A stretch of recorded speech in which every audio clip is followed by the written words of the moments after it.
Bonjour et bienvenue sur la chaîne Citoyen Lucide. Nous sommes aujourd'hui jeudi le 31 août 2023. Donc, j'espère que vous allez bien. De mon côté, qu'est-ce que j'ai un petit peu de nouveau? Alors, bon, vous savez, des fois, on a des gros projets qui nous trottent pas mal dans la tête. Fait que là, moi, j'ai eu une discussion avec un de mes voisins cette semaine qui, on m'a dit que tu voulais peut-être... vendre ton troc ou quelque chose de même. Fait que là, imaginez-vous que j'ai peut-être une opportunité pour changer de véhicule. Fait que vous comprendrez que j'ai peut-être l'idée un petit peu ailleurs, si on peut dire. Sauf que bon, ça reste que l'actualité, elle a continué à rouler. Donc là, tu sais, je vous ferai pas trop, je vous embêterai pas trop avec mes histoires personnelles qui me trottent beaucoup dans la tête, là. Alors, on est ici pour faire une revue de l'actualité. Donc, on démarre ça maintenant.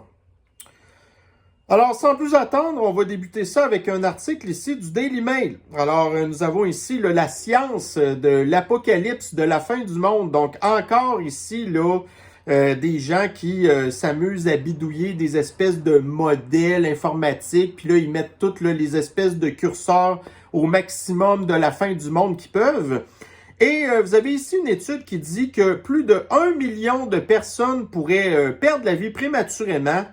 Donc, à cause, imaginez-vous, des changements climatiques. Donc, écoutez, là, on est en 2023 présentement.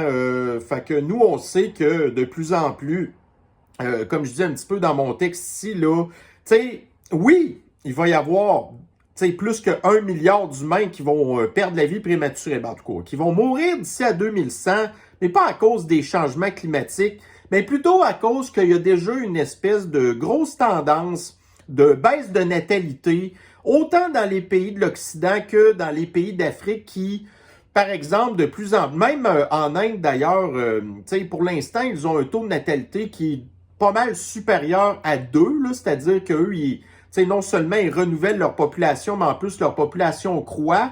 Mais là, plus ça va, puis plus que ce taux de natalité-là descend, donc, les pays d'Afrique sont en train, tranquillement, pas vite, de se développer. Puis pas grâce à l'Occident, mais entre autres, là, on va en parler plus tard, là, mais des ententes qu'ils ont avec les BRICS. Fait que là, puis aussi, une autre affaire qui fait que le taux de natalité commence à baisser pas mal aussi en Afrique, c'est que quand vous savez que vous avez des centaines de milliers, c'est pas des millions d'immigrants illégaux qui quittent l'Afrique, donc des immigrants illégaux qui quittent l'Afrique pour s'en aller, admettons, en Occident. Donc, tu sais, dans 97% des cas, les immigrants qui viennent d'Afrique, donc c'est des gens qui, la plupart du temps, c'est des hommes. Bon, fait que les hommes, tu sais, ça prend des hommes pour faire de la reproduction. Mais là, si les hommes quittent l'Afrique pour s'en aller en Occident, ben là, l'Afrique veut pas, son taux de natalité va baisser quand même pas mal. Puis là, ces Africains-là qui pensent que ils vont s'en aller en Occident, puis après ça, qu'ils vont tous se ramasser des femmes blanches puis fourrer partout, puis c'est absolument pas du tout comme ça que ça marche. Donc là, ces Africains-là, qui en bout de ligne se retrouvent à gonfler les chiffres d'agresseurs puis des trucs de même, mais tu sais, ils vont pas se reproduire autant qu'ils auraient pu le faire en Afrique non plus. Donc, d'une manière ou d'une autre, le taux de natalité va baisser. Puis en plus, vous avez, bon, le vieillissement de la population. Puis là, ben, comme on disait aussi, nos changements de société qui font que, tu sais, avec les femmes qui travaillent, puis on peut pas leur en vouloir, mais tu sais, ces femmes-là, ça leur tente plus de faire 4, 5, 6 kids comme avant, parce que là, ils travaillent, puis là, ils ont toutes les misères du monde à en faire un, puis quand ils en font deux, ben là, il y a un bout dans le toupette, fait que bref. Donc, oui, effectivement, la population d'ici à 2100 va baisser énormément.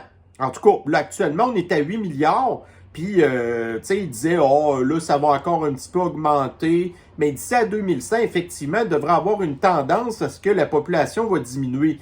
Comme d'ailleurs, entre autres, je pense que j'en avais déjà parlé, là, c'est l'Inde maintenant qui est le pays qui a la plus grande population au monde, qui a devancé la Chine, la Chine, depuis très longtemps, il y avait la politique de natalité de un seul enfant. Puis là, même s'ils disent maintenant, oh, ben là, écoutez, faites plus d'enfants, là. Ben, les Chinois sont pas intéressés à faire plus d'enfants Parce que justement, à cette heure, dans la classe moyenne, ben là, premièrement, c'est rendu que ça coûte cher. Puis aussi, ils ont des problèmes là d'endettement, puis des problèmes de logement. Puis là, la population chinoise, c'est pas nécessairement la plus heureuse au monde. Comme vous avez, entre autres, admettons, Singapour, qui est le meilleur exemple de qu'est-ce qui nous attend avec l'espèce de néo-communisme technocratique. Donc, la population singapourienne, c'est elle qui a le plus bas taux de natalité. Donc oui, effectivement, la population d'ici 2100 va baisser énormément. Mais là, ce qui est un petit peu contradictoire dans cette étude-là, c'est que là, vous avez des apocalyptiens de la science de la fin du monde qui disent les changements climatiques, c'est à cause de l'homme. Puis là, il faut que vous arrêtez de manger de la viande, vendez vos chars. Puis là, il faut tout que vous vivez dans des villes une minute, parce que là, rendu à 15 minutes, là, éventuellement, ils vont dire que là, on marche. Fait que là, tu sais, on respire plus, ça fait des gaz à effet de serre. Fait que pour eux, la ville 15 minutes, à un moment donné, ça sera plus assez, là. Fait que là, en bout de ligne, de savoir que la population va diminuer, dans l'angle des anti-humanistes, ben, ça devrait être une bonne nouvelle. Donc, tu sais, plus qu'il va y avoir de la pollution de l'air, puis des changements climatiques, puis que la population va mourir à cause des changements climatiques, puis la population va diminuer à cause de ça, ben, en bout de ligne, pour eux, ça devrait être une bonne nouvelle. Mais là, tu sais, si c'était si grave que ça, en fait, si c'était si vrai que ça, que la Terre se réchauffait à cause de l'activité humaine, ben ces gens-là qui détestent l'humanité devraient plutôt nous encourager à le faire plus. Parce que là, ils disent que c'est 0,04% du CO2 qui réchauffe la planète, puis tu sais, là, les microparticules, puis... mais là, c'est quoi qu'ils veulent, ces gens-là, finalement?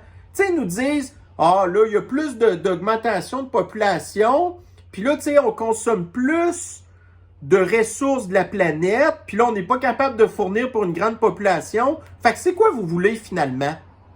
Est-ce que vous voulez que la population continue de croître, mais là, vous allez nous dire, tout en consommant moins, en mangeant moins, en ayant moins de fun, puis en restant tout dans notre espèce de pot de la matrice là, pour alimenter l'espèce de pseudo, on sait pas trop quoi, contrôle social fucked up? En tout cas, moi, j'aimerais ça avoir à un moment donné une discussion avec ces gens-là pour savoir exactement qu'est-ce qu'ils veulent. Qu'est-ce qu'ils attendent de nous exactement? Ils veulent pas qu'on accroisse la population, mais quand on la décroît, ils disent que c'est à cause de l'activité humaine. Mais là, en bout de ligne, en tout cas. Fait que je pense que là, j'ai assez parlé du sujet, mais j'ai bien de la misère avec leurs affaires, sérieux. Bon, ici, vous avez un article du Statista qui nous explique en fait là, que donc récemment, il y a eu le sommet des BRICS, puis que là, il y a de plus en plus de pays. Puis là, vous avez la carte ici à l'écran. Donc, les pays bleus, ça, c'est les pays de l'Occident, entre autres. Là. Fait que vous avez l'Amérique du Nord, puis vous avez l'Europe. Mais là, vous avez après ça tous les pays qui sont actuellement adhérents aux BRICS et ou qui sont en train, en fait, là, d'adhérer aux BRICS. Fait que là, vous avez, écoutez, une grosse partie de l'Amérique du Sud. De plus en plus de pays de l'Afrique sont en train d'adhérer à ça. Après ça, vous avez toute l'Eurasie, là. Donc, la Russie, l'Inde, la Chine, c'est ça. Puis là, il y a de plus en plus de pays qui commencent à quitter le bateau de l'Occident. Mais là, le truc, c'est que, pour l'instant, tu sais, l'Occident, c'est comme l'espèce de première puissance économique mondiale. Mais là, dans le temps de le dire, ça va changer, là. Parce que là, pour l'instant, tu sais, il y a beaucoup d'affaires qui se passent encore en utilisant le dollar américain. Mais là, les BRICS, eux, ils veulent plus utiliser le dollar américain. Puis là, oui, les États-Unis, c'est quand même un pays beaucoup industrialisé, mais de moins en moins. Donc, de plus en plus, l'Occident, c'est rien qu'une économie qui repose sur, les services, genre, ou toutes sortes d'affaires. Tu sais, prenez par exemple là, la ville de Paris.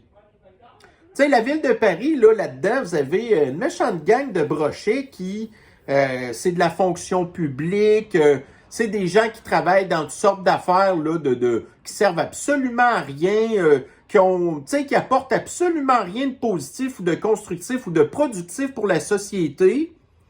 C'est un petit peu la même affaire aussi au Canada, là.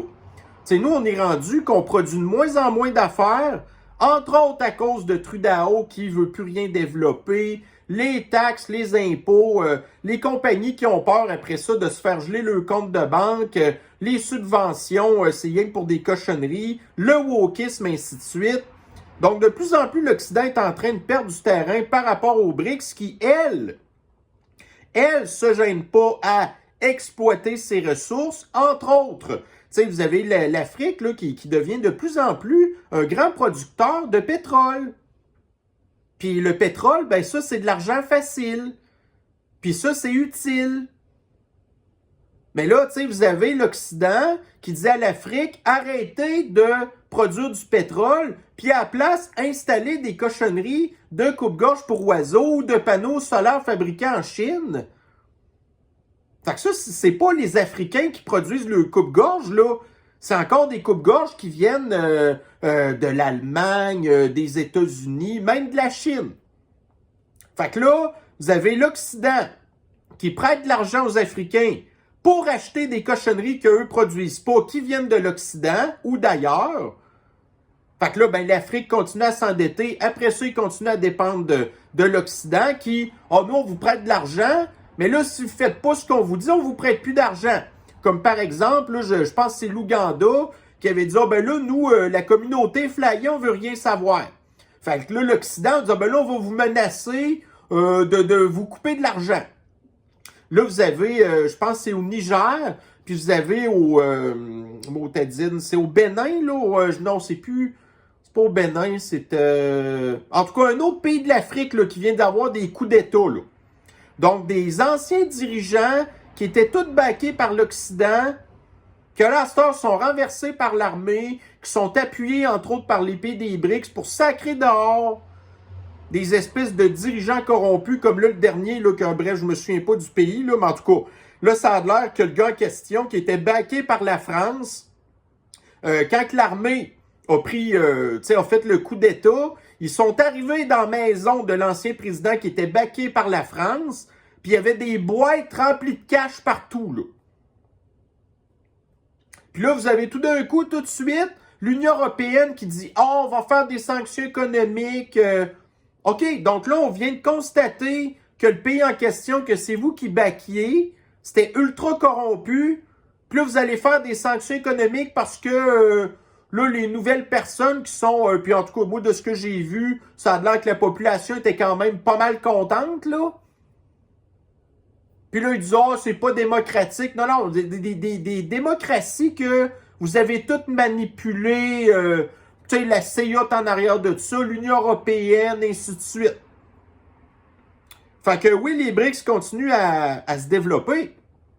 Fait que nous, éventuellement, on va manger une sacrée volée, là. Puis là, étant donné que, tu sais, actuellement, on a beaucoup de ressources premières qui viennent de ces endroits-là, qui vont d'un côté développer leur économie, puis qui vont avoir le contrôle sur les ressources primaires, ainsi de suite, puis là, qui vont éventuellement peut-être soit augmenter leur prix au bout ou décider de ne plus rien nous vendre. Fait que là, on va avoir l'air de quoi, nous, là? La gang de brochets qui, tu sais, vous avez, tu sais, les jeunes à cette heure qui, tu sais, ont plus la volonté de dire, nous, on va s'en aller, admettons, dans la construction. Ben non, c'est bien trop fatigant. Là, on veut pas aller comme ingénieur parce que là, les mathématiques, c'est raciste, c'est trop fatigant. Fait que là, nous, ce qu'on veut, c'est devenir des influenceurs, être sur TikTok. Nous, on veut le communisme, on veut pas travailler. On hésite à savoir, bon, là, quel genre que je suis aujourd'hui. C'est ça, c'est les priorités de nos jeunes d'Astor. Pendant que vous avez les autres qui, eux, se battent le derrière, là. En tout cas. Fait qu'on verra bien où c'est qu'on s'en va avec ça, là, mais bref. Bon, ici, dans le Journal de Montréal. Fait que voyez-vous, justement, là, c'est quoi nos priorités ici, là? Fait que pendant que vous avez les pays des BRICS qui sont là pour développer leur économie, pis ça, c'est leur priorité, nous, on a ici, là, bon, Ça, là, ça a sorti dans... bref, dans le giron des complotistes. J'ai vu ça passer, je pense, la semaine dernière dans Twitter ou quelque chose de même, là, au début de la semaine. Il y a une lettre. Il y a une lettre qu'une école, ça c'est au Québec, là, qui a été envoyée à des parents d'étudiants pour leur expliquer que, ça c'est, je pense, des enfants de la 5e année, que leur professeur n'est ni un monsieur ni une madame, mais que là, son espèce de pronom, c'est genre mix. Mix parce que tu peux pas dire monsieur ou madame. Tu sais, la personne en question, c'est un non-binaire. Puis là, le professeur en question, qui doit être un malade mental comme ben toutes les autres de cette communauté-là, là, ils disent genre que faut pas se surprendre que ce professeur-là en question va faire une espèce de cours d'endoctrinement pour expliquer aux enfants c'est quoi la théorie des genres, puis c'est quoi les patentes fluides, puis toutes ces affaires-là. Fait que là, les parents, il y en a qui se sont plaints de ça.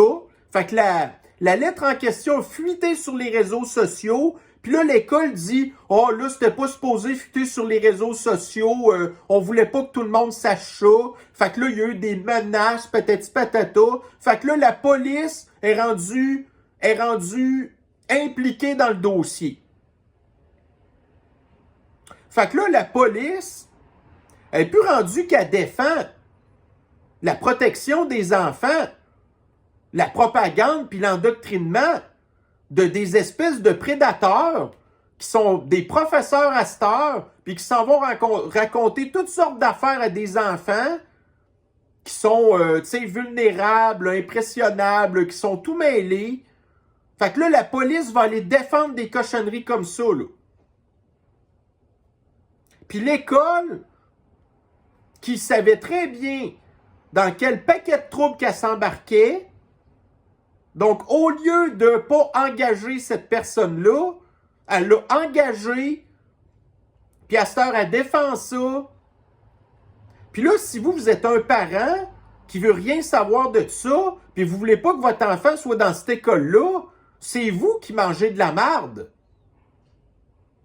Tu sais, c'est vos enfants qui se retrouvent dans le trouble à cause de des hosties de malades mentaux-là, dangereux, des prédateurs, qui deviennent protégés par le système, puis la crise de police en plus. Bon, ici, dans le monde, donc on va revenir un petit peu justement sur, pendant que les BRICS, eux, ils veulent bien développer leurs ressources naturelles, puis continuer de vivre de leur pétrole, ben là, nous ici, non. Nous, c'est les cochonneries de coupe-gorge pour oiseaux qui, dans le temps, les compagnies qui développaient ça faisaient beaucoup d'argent parce qu'ils vendaient leur électricité vraiment cher. Mais là, plus que ça se développe, ces affaires-là, donc les coûts de fabrication ont comme diminué, mais ils ont comme augmenté d'un bord. Tout ça pour dire que le coût de vente de l'électricité éolienne a énormément diminué maintenant, que les marges de profit des entreprises qui font de l'éolien à cette heure, ben lui, ils ont diminué au bout. Puis là, vous avez d'un autre côté l'inflation qui fait que c'est rendu que ça coûte plus cher à fabriquer. Puis là, les compagnies font plus d'argent. Fait que là, ils disent que, bon, l'éolien souffre d'une crise d'adolescence parce que là, les compagnies sont dans le chenoute. Comme là, ici, vous avez une des plus grandes compagnies qui exploite, je ne sais pas combien de centaines d'éoliennes, là. Tu sais, que là, son parc d'éoliennes vient de perdre pour 2,1 milliards d'euros de valeur. Parce que, tu sais, c'est comme si ça vaut moins cher qu'avant, ça, là. Pour, entre autres, les raisons que je vous expliquais tantôt. Fait que là, commence à avoir de la misère à rentrer dans le sou. Fait que là, vous avez Siemens qui fabrique des éoliennes qui sont dans le trou. Vous avez les exploitants des éoliennes qui sont rendus dans le trou. Les seuls qui continuent à faire de l'argent, c'est les compagnies pétrolières. Mais non, nous, faut qu'on arrête de faire ça parce que, tu sais, il y a 1 milliard d'humains qui vont mourir d'ici à 2100. Ouais, mais c'est exactement ça que vous voulez, là. Tu sais, vous avez voulu empoisonner la population pour que les gens tombent malades, pour aider à stériliser. Tu sais, vous faites la communauté flyer pour stériliser la population. Là, on a de la, on a de la misère à vous suivre exactement là, ce que vous voulez.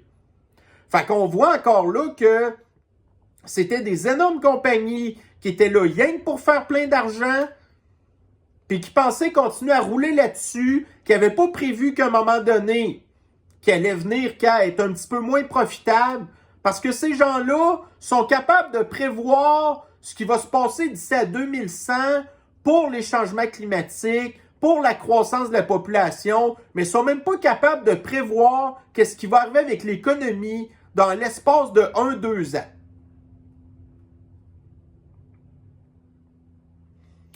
Bon, ici, dans TF1 Info, là, conflit en Ukraine. Le recrutement militaire plombé par la corruption. Fait que ça, je vous en avais parlé aussi, là, que là, il y a plein de... En tout cas, des militaires en Ukraine qui, leur travail, c'était de recruter du monde. Mais là, moyennant, puis j'ai vu, là, mais en moyenne, genre 9000 €, alors que le salaire moyen d'un Ukrainien en tout cas, bref, je pense que c'était genre une affaire comme 300 € par mois, genre.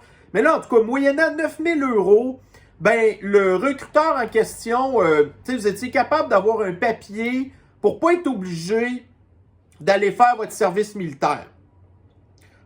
Parce que tous les Ukrainiens de 18 à 60 ans, tu sais, genre, c'est la loi martiale, là. Fait que vous pouvez être appelé à aller vous battre. Mais là, évidemment, tu sais, c'est pas les Ukrainiens riches de Kiev qui s'en vont au front. C'est tout le temps les paysans qui n'ont pas d'argent, hein? Fait que, bref, donc, il y en a qui ont réussi à s'en sauver. Mais là, tu sais, vous avez d'un autre côté, Slavo-Ukrainien! Hein, ils disent tout le temps, genre, les Ukrainiens sont tellement contents de se battre pour leur pays, pis tout, là. Puis là, on se rend compte qu'il y a des milliers d'Ukrainiens qui veulent absolument rien savoir de se ramasser au front, puis de servir de chair à canon pour une gang de, le corrompu, justement, de Kokinski, là, tu sais. Vous avez l'ancien président en tout cas, du pays que je me souviens plus d'Afrique, là, qui s'est fait ramasser avec plein de boîtes de cash dans sa maison. Mais si on allait voir, peut-être pas des boîtes de cash, mais si on allait voir le compte de banque de Kokinski, qui doit être rendu un des oligarques milliardaires à cette heure, fait que lui, il s'enrichit sur le dos de sa population parce que lui, c'est un corrompu comme tous les autres. En fait, il a vendu son pays aux mondialistes. Tu sais, BlackRock. Puis là, on va rentrer l'Ukraine dans l'Union européenne. Puis on va mettre des bases là-dessus. On va vendre plein d'armements. En tout cas, bref, les Ukrainiens n'ont pas de l'air à partager exactement la vision de ça va craindre avant de me battre, moi. Non, ça ne le tente pas. Bon, parlons ici, entre autres, là, de sanctions économiques. Là. Vous savez, quand il y a eu les sanctions économiques, là, ils veulent faire des sanctions économiques contre les pays africains qui veulent plus avoir leur espèce de faux oligarques, genre qu'ils ont eux-mêmes placés, là. Fait que là, il y avait à un moment donné mis les sanctions en Europe, genre en Russie, pour essayer de scraper l'économie de la Russie, puis ça n'a pas pantoute marché. Puis entre autres, il avait dit « on va arrêter d'importer le pétrole russe », puis ainsi de suite. Mais là, on apprend ici dans le Figaro que l'Europe dépend de plus en plus du gaz naturel liquéfié russe. Fait que là, les Européens, ils n'importent plus du gaz par des pipelines, qui est un moyen très faible en émissions de carbone, qui est très bon pour l'environnement. Fait que là, on sait que les Américains, ils ont pété Nord Stream, hein? Puis vous avez aussi la Russie qui avait coupé le robinet, là, à une coupe de pipeline aussi. Fait que là, les Européens continuent d'importer du gaz, mais pas, en tout cas, là, à cette heure, c'est du GNL, là. Mais là, il est transporté par bateau à la place. Des bateaux qui sont obligés de faire tout plein de détours pour arriver finalement. Ça a l'air que la Belgique, qui est soit dit en passant là, le berceau du Parlement de l'Union européenne non élu, qui décide pour toute l'Europe. Donc la Belgique reçoit plein de bateaux qui transportent du GNL russe. Puis là, les Européens disent, tu sais, encore là, ils disent, finalement, tu sais, nos ressources de gaz pour cet hiver, on est comme déjà en avance sur nos prédictions. Mais là, tu sais, ils continuent d'importer du gaz russe, puis du gaz américain qui paye encore plus cher, puis... tu sais, fait que voyez-vous comment est-ce que l'Europe... Tu sais, quand tu dis que la compagnie européenne, tu sais, le plus riche oligarque européen, c'est Bernard Arnault, le gars de Louis Vuitton, qui fabrique des sacoches, là. Ça, c'est le genre de compagnie européenne qui sont dans les produits de luxe, toutes sortes de maudites cochonneries qui ne servent à rien, puis que là, qui dépendent des ressources premières des autres, que ces autres-là sont rendus qui font de plus en plus partie des BRICS. Puis là, après ça, ils disent, l'Europe, tu sais, il y a une balance commerciale, compliquée. Là, on est rendu qu'on importe quasiment plus d'affaires qu'on en exporte. Posez-vous pas de questions pourquoi, là. Bon, ici, encore un succès du transport en commun. Donc, le Journal de Montréal. Donc, il y avait de l'eau partout. La pluie s'infiltre dans le REM lors d'une panne. Donc, une panne qui a duré à peu près 1 heure. Pas d'électricité. Puis là, les portes du REM étaient ouvertes. Puis là, il mouillait à si haut. Fait que là, l'eau a rentré dans le REM. Puis ça va être beau cet hiver, là. Quand il va y avoir des pannes de REM, premièrement, le REM qui sera pas capable d'avancer à cause de la neige. Puis là, ils vont tomber en panne. Puis là, quoi? Ils vont ouvrir les portes. Puis... puis là, ils avaient encore la RTM qui dit ça nous prend un tramway dans l'est de Montréal. Puis là, vous avez le tramway aussi de Québec là, qui... là, c'est rendu pire que pire, cette affaire-là. Là. Ça, c'est le transport en commun. Là. C'est... ouais. Vendez vos chars, prenez le transport en commun. Ben, moi, je vous le dis, regardez, je fais quoi? Ben là, en tout cas, ça va être à voir. Là. Mais sérieusement, là, je fais peut-être 2000 kilos par année avec mon véhicule. Je serais même pas obligé d'en avoir une voiture. Mais juste parce que, entre autres pour les faire chier, puis parce que je veux ma voiture, je m'en calisse, je vais en avoir un pareil. Même si ça me revient cher du kilomètre, là, parce que, tu sais, quand tu prends le prix du char, puis que tu le divises par le nombre de kilomètres, j'en ai rien à foutre. Mais c'est mes affaires, mon choix, ma liberté, je me promène quand que je veux. Puis je dépends pas de ces espèces de marde-là qui, d'ailleurs, vous avez ici dans le Journal de Québec, là. Voyez-vous à quoi qui servent vos taxes, là? Donc, encore des subventions nébuleuses pour le fonds vert. Donc, le fonds vert, cet argent-là vient des taxes sur l'essence. Fait que le gouvernement, je ne sais plus c'est combien de milliards qui ramassent à tous les années de taxes sur l'essence. Fait que là, ils mettent entre autres une grosse partie de ça dans le fonds vert. Puis là, après ça, il y a des entreprises qui vont piger dans le fonds vert pour, entre autres, si vous avez le Spa Strom à Québec qui a pu obtenir une subvention de 500 000 $. Un spa. Le fonds vert. L'argent des taxes pour l'essence qui ont été utilisées pour donner des subventions au Spa Strom. Après ça, il y a entre autres en 2019 Olimel. Olimel qui fait du manger, là. Depuis 2019, ils ont reçu pour 8,6 millions de dollars de subventions pour, en bout de ligne, sacrer dehors plus que 1000 personnes dans les prochaines semaines. Puis là, Olimel dit que ça leur aurait pris 40 millions pour améliorer l'état des installations situées en Beauce. C'est quoi le rapport du fonds vert puis d'Olimel? Tu sais, là, c'est... On se fait tout le temps crosser.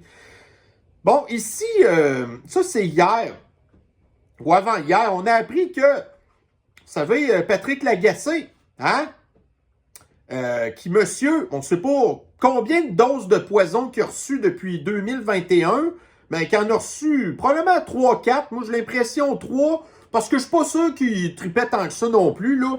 Mais là, on a appris qu'il a pogné encore la sniffles. Ça a l'air que ça fait 3 fois que le gars, il pogne la sniffles. Puis là, il a écrit une chronique aujourd'hui qui dit... puis là, en plus, il s'attaque encore à nous, genre, parce que nous, on rit de lui au bout. Ah, vois-tu tes doses de poison? Mais là, il dit, ouais, mais là, il dit, tu sais, j'ai pas été tant malade, d'ailleurs, à cause que j'ai pris le poison. Ben, il continue à en prendre des doses de poison, Pat. Plus que tu vas tomber malade, plus que tu vas scraper ton système immunitaire, plus qu'éventuellement, tu vas venir faire que... Tu sais, vous savez, quand je vous avais dit, genre... là, il y a une étude qui a prouvé ça encore il n'y a pas longtemps, que 99% des personnes que leur dossier est écrit « mort sniffles », en bout de ligne, ils ne sont pas morts de la sniffles. Ils sont morts de d'autres choses. OK? Mais là, quand que Patrick va crever plus jeune qu'il devrait à cause de son poison, puis que là, éventuellement, il va être écrit sur son certificat de décès, cause de la mort, changement climatique. Parce que là, on le sait, hein? T'sais, on sait comment est-ce que les changements climatiques, à cette heure, ça, c'est comme une espèce de fourre-tout, comme la sniffles pour dire « Ah, toi, t'es mort de la sniffles. » Ben là, t'es mort des changements climatiques. Fait que Patrick, lui, quand il va mourir plus jeune qu'il devrait, prématurément, à cause de son poison, ben il sera écrit « changement climatique » ou « sniffles » au lieu d'écrire la vérité que finalement, le gars, il était trop cave. Puis là, il continue à croire à ça, puis à nous traiter, nous, d'innocents. Mais moi, je continue à l'encourager. Pat, là, tu vas aller chercher ta dose de rappel. Tu vas aller chercher ton poison contre la grippe, puis tu vas aller chercher ton poison contre le virus respiratoire.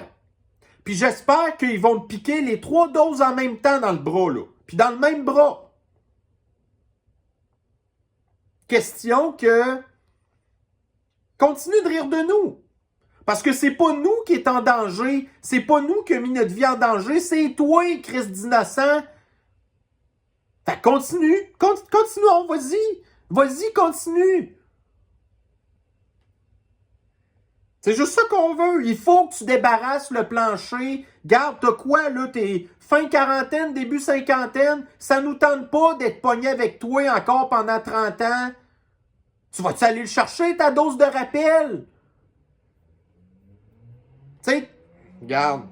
Gâte-toi. C'est nous qui va nous gâter en bout de ligne. Bon, ici dans la presse. Donc, contrat d'achat d'électricité avec l'Ontario, une entente historique prend fin.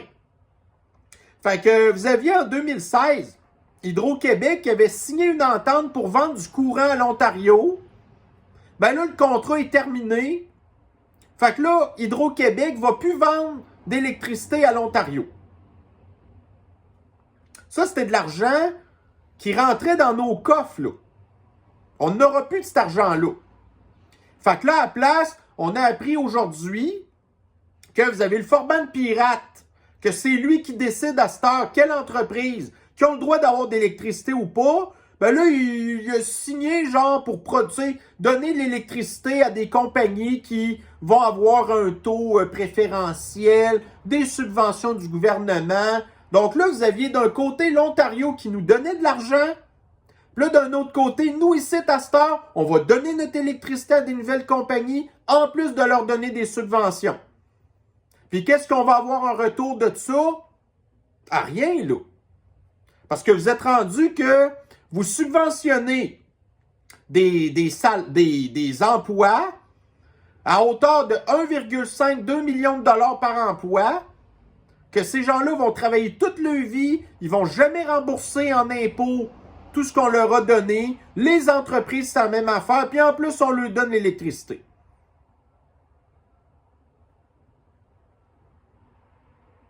continuons. Bon, ici, on va aller dans les potins. Vous avez probablement entendu parler de ça. Donc, Sergent Guilbeault, qui s'est fait pogner la main dans le sac à partager sur les réseaux sociaux des photos d'elle-même où ce qu'elle conduit un véhicule ou qu'elle est passagère d'un véhicule, puis que Sergent Guilbeault, elle s'attache pas. Tu sais, la ceinture de sécurité, c'est rendu, même si ça nous dérange, là, c'est rendu dans nos mœurs depuis les années 80. On est habitué de nous attacher à cette heure. Sergent Guilbeault, elle est la ministre des Transports qui fait des campagnes genre pour augmenter l'étiquette, augmenter le nombre de points d'émérite, rajouter des photos radars, nous parler de sécurité. Là, ça commence à se parler de diminuer la consommation d'alcool de 0,08 à 0,05. Puis elle, la première Chris, ben non, moi, la ceinture, là, non. Mais moi, ça me dérange pas que tu mets pas ta ceinture, Sergent Guilbeault. Parce que si tu as un accident de char, ben il arrivera ce qui arrivera. Fait que vive et laissez vivre. Ouais, ça me dérange pas qu'elle mette pas sa ceinture de sécurité. Puis ce que je comprends pas aussi non plus là-dedans, c'est que, regardez, moi-même, j'ai un véhicule actuellement qui a 13 ans, puis si j'attache pas ma ceinture, au bout d'une couple de minutes, ça bip, là.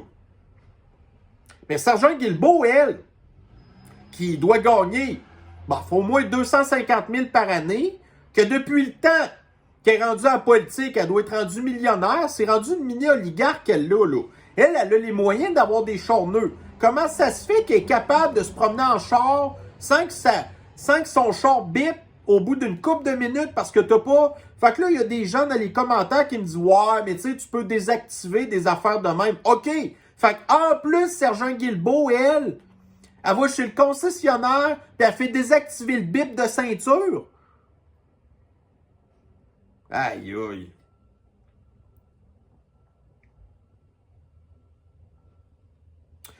Alors, sur ce, ben, bon, écoutez, je pense que ça va faire un petit peu le tour de la petite revue de l'actualité. Des nouvelles assez fraîches qu'on peut avoir à parler avec vous aujourd'hui. Donc, bon, écoutez, on est jeudi, donc fait que je sais pas s'il va y avoir une revue de l'actualité demain. Anyway, vous le savez, j'accumule un petit peu toujours mes nouvelles, puis bon, c'est ça qui est ça. Alors, ben écoutez, je vais vous souhaiter une bonne fin de journée. Prenez soin de vous. Si on ne se revoit pas demain, je vous souhaite une belle fin de semaine et on devrait se reprendre la semaine prochaine pour de futures revues de l'actualité. Prenez soin de vous. Bye bye.